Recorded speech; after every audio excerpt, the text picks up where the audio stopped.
Paul's first letter to the Thessalonians. This is most likely the earliest letter that we have from Paul, and the backstory for it is found in the book of Acts. It's where Paul and his co-worker Silas went to the ancient Greek city of Thessalonica. And after just 1 month of telling people the good news about Jesus, a large number of Jewish and Greek people gave their allegiance to Jesus, and they formed the first church community there. But trouble was brewing. Paul's announcement of the risen Jesus as the true Lord of the world, it led to suspicion. So the Christians in Thessalonica were eventually accused of defying Caesar, the Roman emperor, when they said that there is another king, Jesus. And this led to a persecution that got so intense, Paul and Silas actually had to flee from the city, and this was painful for them because they loved the people there so much. And so this letter is Paul's attempt to reconnect with the Christians in Thessalonica after he got a report from Timothy that they were doing more than okay. They were flourishing despite this intense persecution. He designed the letter to have 2 main movements. First is a celebration of their faithfulness to Jesus, and then he challenges them to keep growing as followers of Jesus. And then these 2 movements are surrounded by 3 prayers. The letter opens with a thanksgiving prayer. The 2 movements are linked together by a transitional prayer, and then the whole thing is concluded with a final prayer. It's a beautiful design. Paul opens by giving thanks and celebrating the Thessalonians' faith, their love for others, and their hope in Jesus despite persecution. He goes on to retell the story of their conversion, how they used to be idolatrous polytheists, and they were living in a culture where all of life was permeated by institutions and practices that honored the Greek and Roman gods. And Paul talks about how they turned away from those idols to serve the living and true God, and that they're now waiting for the coming of God's Son from heaven. So in a city like Thessalonica, transferring your allegiance to the Creator God of Israel and to King Jesus, this came at a cost. Isolation from your neighbors, hostility from your family. But for the Thessalonians, the overwhelming love of Jesus who died for them and the hope of his return, it made it all worth it. Paul then retells the story of his mission in Thessalonica and of the dear friendships he formed with the people.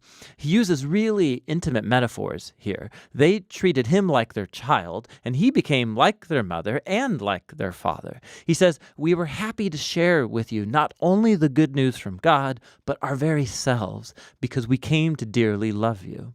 Paul reminds us here that the essence of Christian leadership is not about power and having influence.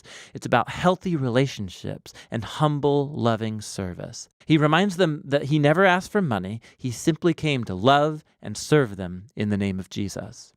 And so Paul moves on to reflect on their common persecution. Just like Jesus was rejected and killed by his own people, so now Paul is persecuted by his fellow Jews, and the Thessalonians are facing hostility from their Greek neighbors. And Paul draws a strange comfort from knowing that together their sufferings are a way of participating in the story of Jesus' own life and death. Paul then shares about the anguish he experienced when he heard of the hardships the Thessalonians had after he and Silas fled.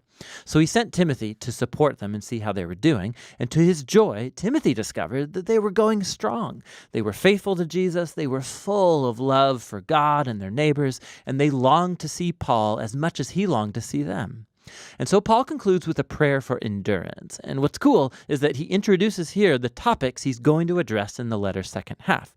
He prays that God will grow their capacity to love, that he'll strengthen their commitment to holiness as they fix their hope on the return of King Jesus. So he opens the letter's second movement by challenging them to a life that's consistent with the teachings of Jesus. So this means, first of all, a serious commitment to holiness and sexual purity. In contrast to the promiscuous, sexually destructive culture around them, they are to follow Jesus' teaching about experiencing the beauty and the power of sex within the haven of a committed marriage covenant relationship. God takes sexual misbehavior seriously, Paul says. It dishonors and destroys people and their dignity. Following Jesus also means a commitment to loving and serving others. So Paul instructs them that Christians should be known in the city as reliable people who work really hard, not just to make money, but so that they can have resources to provide for themselves and to generously share with people who are in need. After this, Paul addresses a number of questions the Thessalonians had raised about the future hope of Jesus' return. So some Christians in the church had recently died, most likely killed as martyrs, and their friends and family are wondering about their fate when Jesus returns. And so Paul makes it clear that despite their grief and loss, not even death can separate Christians from the love of Jesus. When he returns as king, he will call both the living and the dead to himself. And Paul uses a really cool image here. He uses language that would normally describe how a city subject to the Roman Caesar would send out a delegation to welcome or meet his arrival. Paul then applies this imagery to the arrival of King Jesus. He too will be greeted by a delegation of his people who will go to meet the Lord in the air as they welcome and escort him back to this world where he'll establish his kingdom of justice and peace. Paul then wants the Thessalonians to see how this hope should motivate faithfulness to Jesus. So he pokes fun at the famous Roman propaganda that it's Caesar who brings peace and security. Of course, Rome's peace came through violence, through enslaving their enemies, and military occupation.